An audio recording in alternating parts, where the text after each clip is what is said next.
core memories for those of you who don't know the program. About a year after that, I saw an ad in the paper for a related physicist at Hughes Aircraft, and quit my job and applied for a job in that order. Probably wasn't the smartest thing to do. 3 months later, I was wondering whether they were ever going to call, and they finally did. I got hired at Hughes. Shortly after I got there, I realized I was the only physicist at Hughes. Hughes was at that time very much into a lot of research. They were leaders in laser research in those days. I was the only laser physicist that didn't have a PhD or a master's degree. So I asked my boss, I said, well, why the heck did you hire me? Because obviously I'm not up to the level of everyone else here. And he said, well, I owned a car called a Wartburg. I don't know if anyone here knows what a Wartburg is.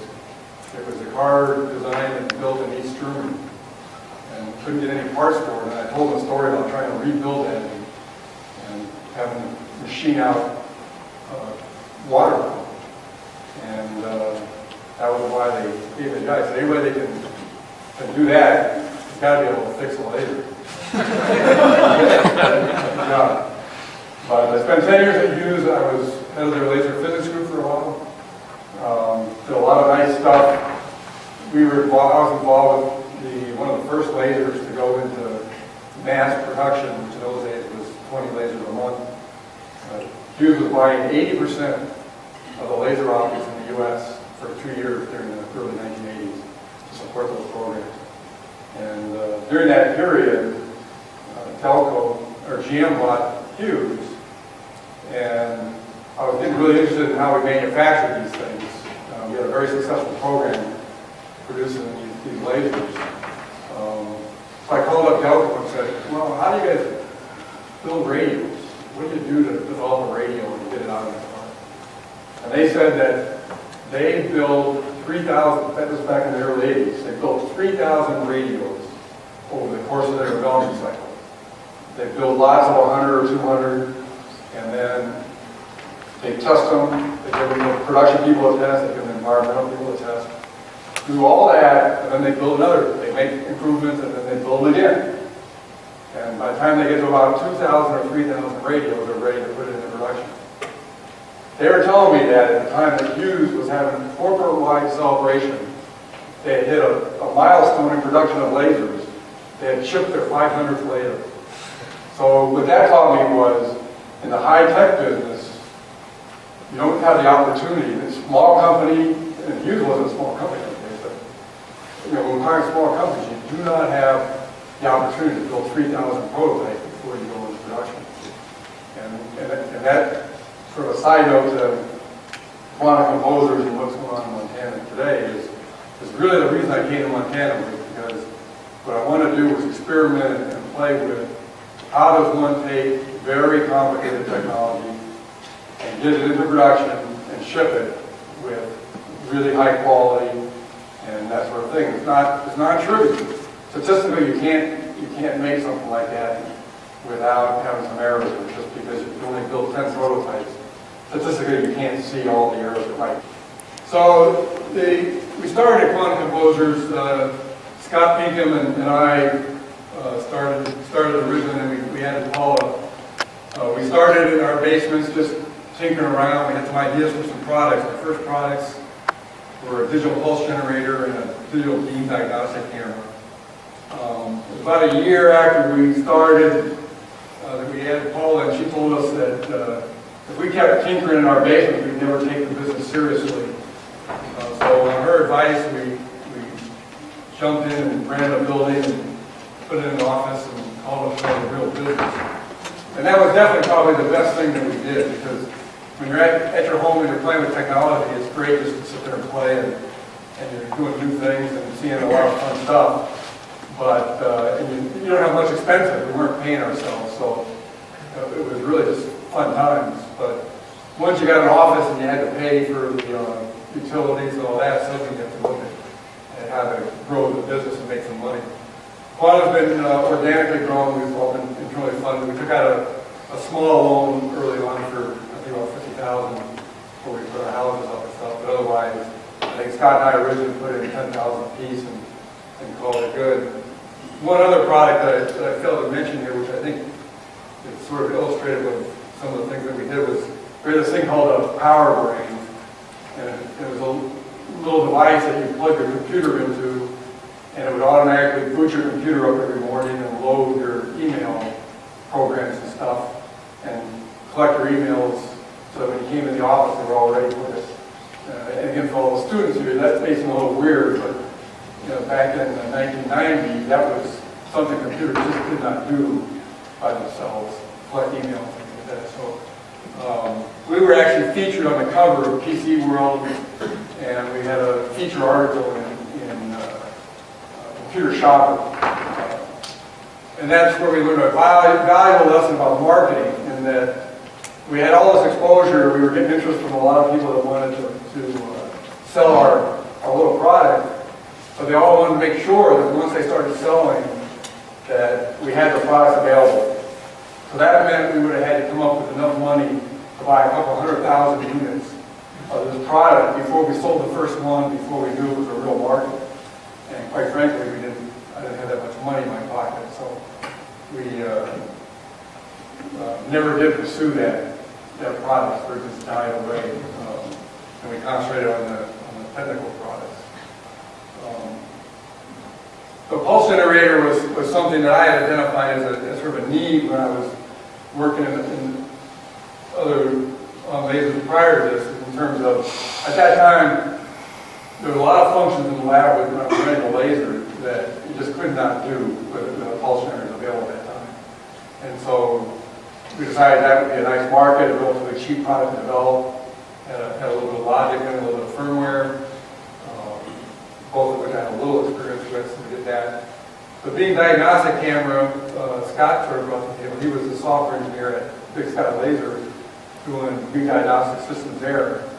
And one of the challenges back in those days was the cameras they were using were all analog cameras tied to 60 hertz. So if you had a laser operating at 13 hertz, you were going to get sporadic data coming in.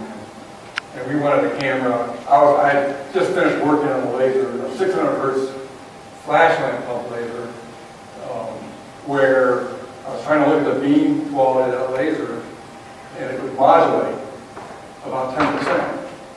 And what was happening was at 60 hertz, you average somewhere between 11 and 12 pictures every frame, and depending on whether you see 10 or 11, you'll get a different image on the screen. So it was very annoying because I couldn't tell whether my alignment was poor or the late or the diagnostics was poor.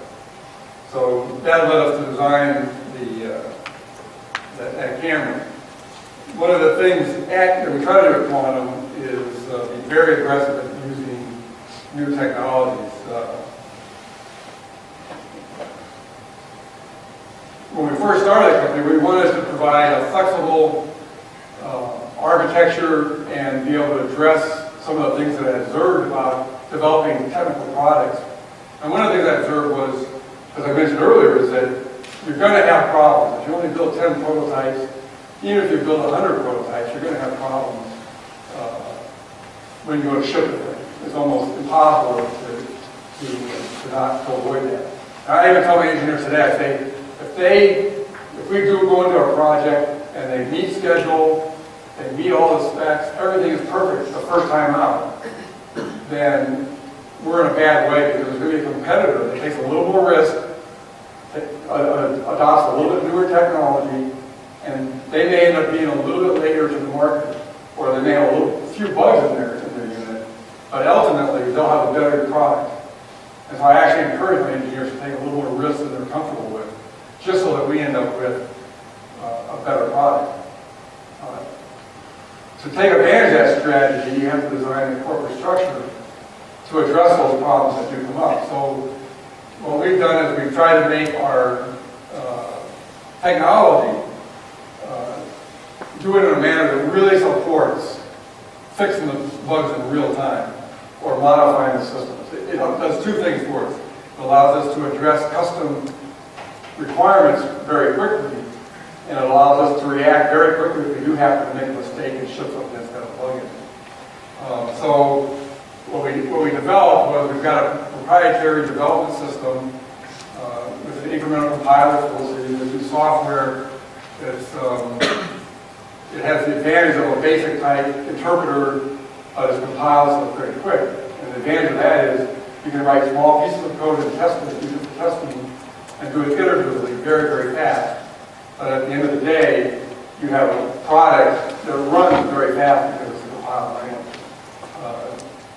We also use multitasking operating system because it divides the tasks up, and again, allows much easier debugging and a lot better performance in these instruments. And a multiprocessor architecture for a lot of our stuff. The vision system that we did, just an example, neither Scott nor I had any experience with programmable logic when we started running composers. The vision system consists of two parts: a camera, a digital camera, which was the first digital camera in the market for beam diagnostics. That had a processor and a couple of gate arrays in it. And then the controller for it was basically a Macintosh SE with a frame grabber and some other interface connectors on it. That contained 11 different gate arrays of different sorts and different sizes that we learned how to program in the process of developing that product. So we're not afraid to take a few risks and learn some new technology. The advantage of doing that was it gave us a far superior product than what was available at the time, and it developed a technology base for us going forward. There was a period of time in the late 1990s where we were considered by Xilinx, which is an FPGA manufacturer, Gatorade manufacturer, we were considered one of the most technically advanced users of their product in the Northwest. Since then, I think there's another company down here far surpassed us, but that helps us maintain a certain competitive advantage with everybody. The other thing that has made quantum relatively strong is the fact that we have a good understanding of laser optics and optical design. And I have a real passion from my youth days, from dealing with reproducibility issues, for how to design those things to be quite robust and easy to produce. And so part of that is good thermal management and knowing how to control stresses and strains in your laser system. The system that I did for Hughes, we did just 20 lasers per month, and the end result was that when we shipped the lasers, we had 0 defects. They never failed a final test, and for 5 years that I followed in the field, they never failed. And that was unheard of, because at the time, the average failure rate for laser use was 25%. And that was a lot of times going down the hall to the clear group to install into a pod. And so we really changed the way that Hughes viewed the reproducibility of lasers. Some people think that lasers are very finicky and there's a lot of magic in there. There's a certain truth to that. But we believe that if you really understand what you're doing and the design is that you can do that. Quantum's been built, pretty much all the engineers, except for myself, are graduates of MSU. Scott was a graduate of MSU. We really like hiring locally. The work ethic is very good. The quality of the education is very good. And we've had very good results with that. Some of our milestone products over the years, we've been in business 20 years now, is one of the early products I did actually just a little bit before I got started on was an energy detector that I ended up licensing an electron detector. That was the highest bandwidth product in terms of data bandwidth on the market for over a decade. We also, as I mentioned earlier, we designed the first digital camera for laser beam diagnostics. And that was a leading product for a while. Our pulse generators, we've been building for 20 years now. We have a significant share of that market. Every few years we update it and improve them. That's provided a nice cash cow for the company. It allows us to go off and play with the laser stuff without having to worry about getting funding and stuff. So if you're starting a small company, it's really nice to have a product line that just has good margins and generates good sales and is good broad base in terms of the market. A lot of times in the laser market you might get one application or two and you end up, the life of the company rides on the life of that market. The pulse generators are used in a variety of different applications. They're used by universities, by companies. We sell them worldwide, and so that provides a nice steady income to the company.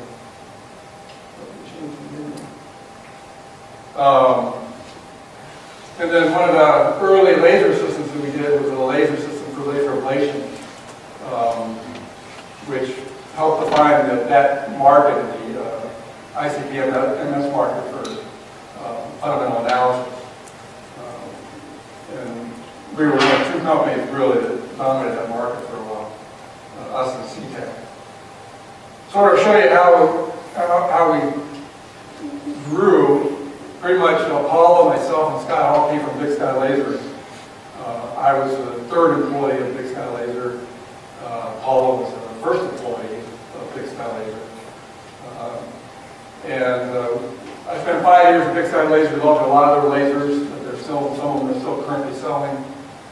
We split in 1994. Big Sky Laser went on to get bought by Quantel, and they're still doing good business in the valley. Quantum Composers sold the business in 2000. Primarily, they sold the laser ablation systems to New Wave Research, and there's still a New Wave Research group in town now. I'm not sure how many they employ, but basically my engineering group went with that sale, and they did well enough that they actually started transferring engineering work from New Wave Research's California headquarters out to Bozeman. Some of the employees from the local group split off and formed Photon Machines a few years ago, which just recently got bought by Teledyne.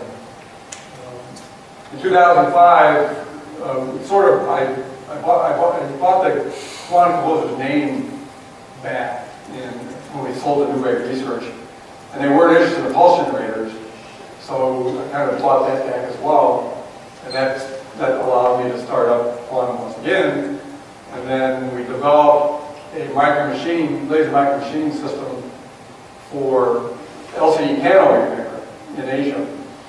And in 2005, we sold that business off to Photon Dynamics, which they had an office in Bozeman for a few years while I worked for them, and then when I told them I wasn't going to work for them anymore, they closed the office, unfortunately. And then since then, we've gone on to continue developing products. This is sort of an eye chart sort of thing, but I'm not going to go too much on it, other than just shows our history of product development. One of the things that Quantum is very aggressive about is doing new product development. So this just shows some of the key things. A lot of pulse generators in there. You can see where we constantly upgraded our pulse generators. We do a current generator, which is sort of the international standard test device for airbag igniters. When they produce the igniter for your airbag is a little explosive device.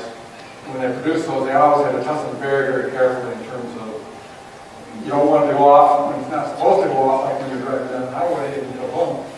But you want it to go off for sure when you're in an accident. So there's all sorts of complicated testing that goes on to ensure that it doesn't fire when it's not supposed to, does fire when it does. And we basically own that market. I don't know if there's any competitive in that market at all. And the pulse generator, as I mentioned, we do good work. The laser micro machining systems, after our non-compete was up with Photon Dynamics, we got a call from a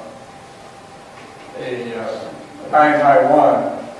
It was actually kind of funny. He had called an electron detector asking for a custom detector. And as I mentioned earlier, we had licensed an energy meter in electrons years ago. So Don Dooley there told the guy, he said, well, you should call Steve Birrell.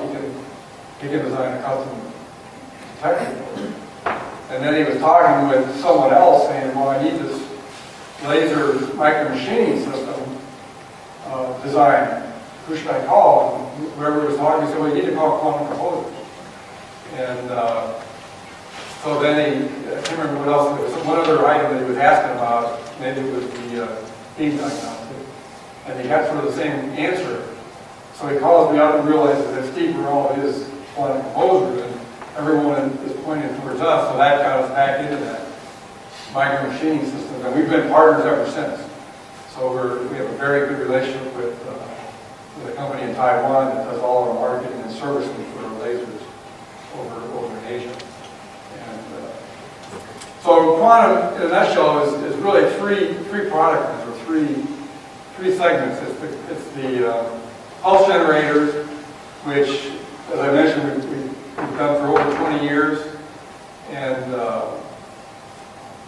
they provide a nice steady source of income. We market them worldwide. We've got a dozen reps or so. We've improved them. In 1994, the first one we came out had 200 nanosecond resolution and limited other functionality. Now we produce units with 5 picosecond resolution and a whole host of special functions and features designed specifically for different markets. The architecture is such that we offer customers, if they have a function that we don't provide, that we can add to it, generally for a very nominal fee, if not for free, because of the way the software and firmware is done.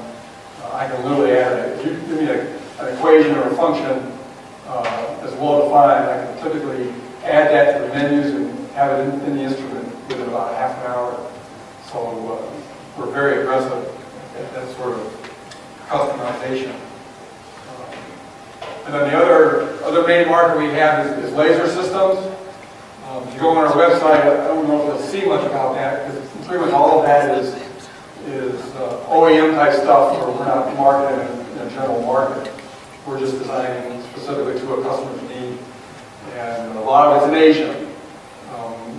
All of our competitors are Asian companies, so we're competing for price and performance with Asian, and we actually do quite well. I think in the LCD panel repair business, between the systems that we design that now Photon Dynamics sells and our own systems, about 80% of the systems in Asia are based on quantum composer designs.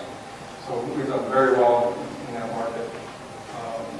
And then recently we just started developing our own laser sources for the system. So that looks to be like a good market. And then the last area that is totally sort of word of mouth is just our design services. We design custom systems for people where we don't necessarily build them at the end. We just do the design work and design it over the years. We've done a laser welder.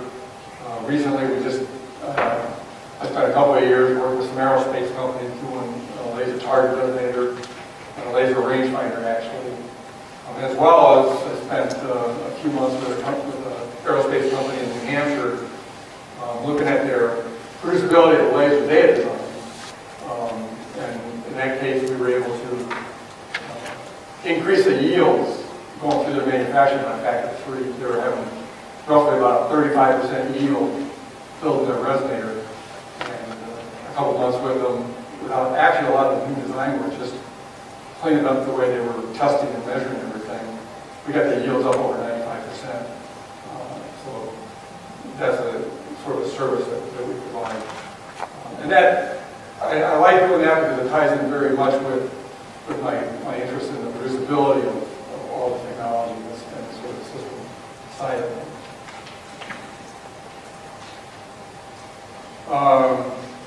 Just a few final notes on interested in this sort of career. As to what I would recommend, the one thing is graduate with as little debt as possible. This allows flexibility in terms of the job you take, and if you want to start a photonics business or whatever, it's nice not to have a bunch of debt that you have to pay. Take courses in disciplines other than your major. One thing about lasers is a tightly coordinated effort between the mechanical, thermal, the electronic, and the optic portion of it to make a successful laser.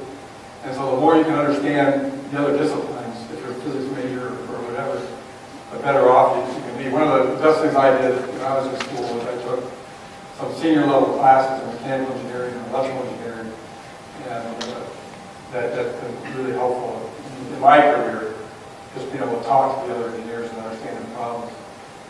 And as I mentioned, Quantum Composers does a lot of interning. We recommend that you intern, if at all possible, with all the local companies around town, get some real life experience, get it. And I just can't repeat this enough. Graduate with as little bit as possible. It just allows you, I mean, one of the reasons I could start quantum in the first place was that I had no debt. And so, it's really easy nowadays, I think, with so many government programs to stack up your debt and end up with quite a bit of debt when you're done.